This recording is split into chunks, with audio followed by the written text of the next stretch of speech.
Hello बच्चों, welcome. तो आज हम लोग क्या करने वाले हैं? हम ट्रिग्नोमेट्री के सारे इंपॉर्टेंट फॉर्मूलाज का एकदम क्विक रिवीजन करेंगे। एग्जाम्स नजदीक आ रहे हैं और ये आपके लिए बहुत ही हेल्पफुल होने वाला है, तो थोड़ा ध्यान से सुनिएगा, ठीक है? चलिए शुरू करते हैं। तो क्या आप लोग तैयार हैं अगली बस 5 मिनट में ट्रिग्नोमेट्री के सारे फॉर्मूलाज मास्टर करने के लिए? हाँ, मेरी कोशिश रहेगी कि इस सेशन के एंड तक है ना सारे के सारे फॉर्मूलाज आपके फिंगर टिप्स पर आ जाएं। लेट्स गो, शुरू करते हैं। ओके, तो सबसे पहले ट्रिग्नोमेट्री की शुरुआत कहाँ से होती है? उसकी फाउंडेशन से, राइट? और वो फाउंडेशन क्या है? वो है इसके 6 यानी 6 कोर रेशोस। और ये सारे के सारे रेशोस पता है बस एक सिंपल से राइट एंगल ट्रायंगल पर बेस्ड है। तो चलिए एक राइट एंगल्ड ट्रायंगल को इमेजिन करते हैं।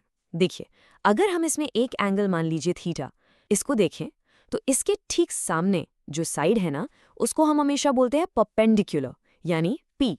एंगल की बिल्कुल साथ वाली जो एडजेसेंट साइड है वो कहलाती है 20 यानी बी।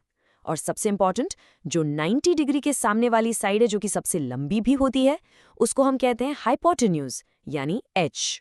बस पूरी की पूरी ट्रिग्नोमेट्री इन्हीं 3 पी, बी और एच के रिश्ते पर की हुई। तो ये रहे वो 6 रेशियोज। देखो, पहले 3 मेन हैं, इनको याद कर लिया तो सब हो गया। साइन थीटा होता है perpendicular upon hypotenuse P by H, cos theta होता है base upon hypotenuse B by H, और टैन थीटा होता है perpendicular upon base P by B. Simple. अब जो बाकी के 3 है ना, कोसेक, सेक और कॉट, वो तो इनके ही उल्टे भाई हैं यानी रेसिप्रोकल्स। देखो, कोसेक है साइन का उल्टा h बाई पी, सेक है कॉस का उल्टा h बाई बी, और कॉट है टैन का उल्टा b बाई पी। बिल्कुल सिंपल है ना? ओके, रेशियोज तो समझ आ गए। अब आगे बढ़ते हैं। अब आती हैं ट्रिग्नोमेट्री की 3 मैजिक आइडेंटिटीज। पता है इनको मैजिक क्यों कहते हैं?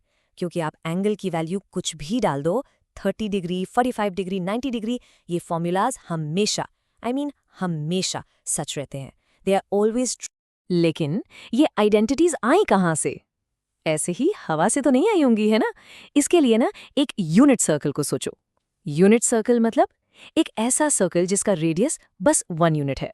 अब इस सर्कल के ऊपर उसके बाउंड्री पर कहीं भी एक पॉइंट ले लो P।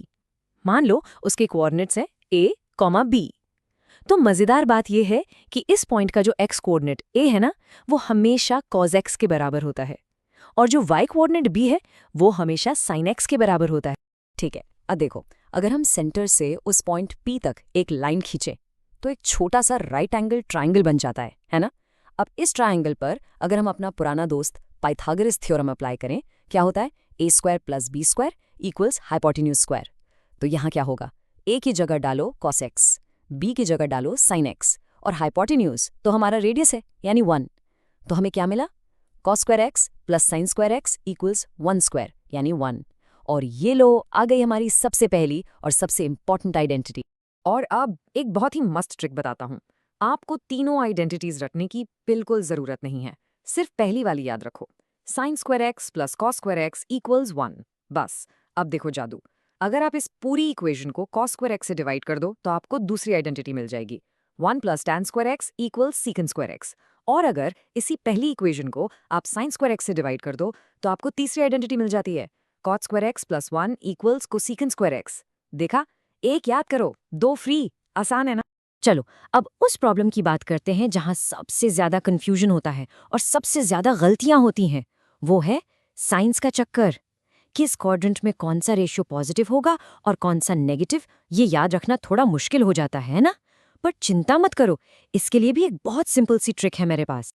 क्योंकि कंफ्यूजन यहीं होता है ना, अरे सेकेंड क्वाड्रेंट में साइन पॉजिटिव था या कॉस, थर्ड में टैन प्लस था या माइनस। घबराओ मत, इस कंफ्यूजन को हम अभी हमेशा के लिए खत्म कर देंगे। जरा इस ग्राफ को देखो, 4 हिस्से हैं, है ना? इनको हम क्वाड्रेंट्स कहते हैं।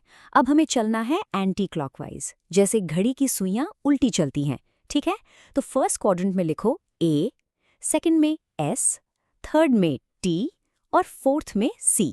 बस यही है हमारा मास्टर कोड, ASTC। तो ये ASTC है क्या? यही है हमारा रूल। इसको याद रखने का एक बहुत ही आसान सा तरीका है। एक सेंटेंस याद कर लो, add sugar to coffee. A for add, S for sugar, T for 2, C for coffee. Simple. देखो, ए का मतलब है ऑल, यानी फर्स्ट क्वाड्रेंट में सारे के सारे 6 रेशियोज पॉजिटिव होते हैं। एस का मतलब है साइन, तो सेकंड क्वाड्रेंट में सिर्फ साइन और हाँ उसका उल्टा भाई कॉसेक पॉजिटिव होते हैं, बाकी सब नेगेटिव। टी से टैन, यानी थर्ड क्वाड्रेंट में सिर्फ टैन और उसका रेसिप्रोकल कॉट पॉजिटिव है। और आखिर में सी से कोसाइन, जो फोर्थ क्वाड्रेंट में पॉजिटिव है अपने रेसिप्रोकल सेक के साथ। ऐड शुगर टू कॉफी, अब नहीं भूलेंगे। तो चलिए, अब तक हमने जो कुछ भी सीखा है ना, उस सबको एक ही जगह पर इकट्ठा करते हैं, एक फाइनल चीट शीट बनाते हैं जिससे आपका रिवीजन एकदम पक्का हो जाए। रेडी? तो ये रही आपकी मास्टर रिवीजन स्लाइड। देखो, इसमें सब कुछ है, हमारे कोर रेशियोज, तीनों के तीनों फंडामेंटल आइडेंटिटीज, और हाँ, क्वाड्रेंट्स के साइंस याद रखने के लिए हमारा ASTC रूल। मेरी मानो तो यहाँ पर पॉज करके इसका एक स्क्रीनशॉट ले लो या इसको नोट कर लो। एग्जाम से ठीक पहले लास्ट मिनट रिवीजन के लिए ये बहुत काम आएगा। तो देखा आपने, अगर कॉन्सेप्ट्स को इस तरह से आराम से समझा जाए ना, तो ट्रिग्नोमेट्री बिल्कुल भी डिफिकल्ट नहीं है। अब आपकी बारी है। नीचे कमेंट्स में मुझे बताओ कि अगला कौन सा टॉपिक है जिसको आप चाहते हो कि हम ऐसे ही आसान बनाकर समझाएं। आपके एग्जाम्स के लिए ऑल द वेरी बेस्ट।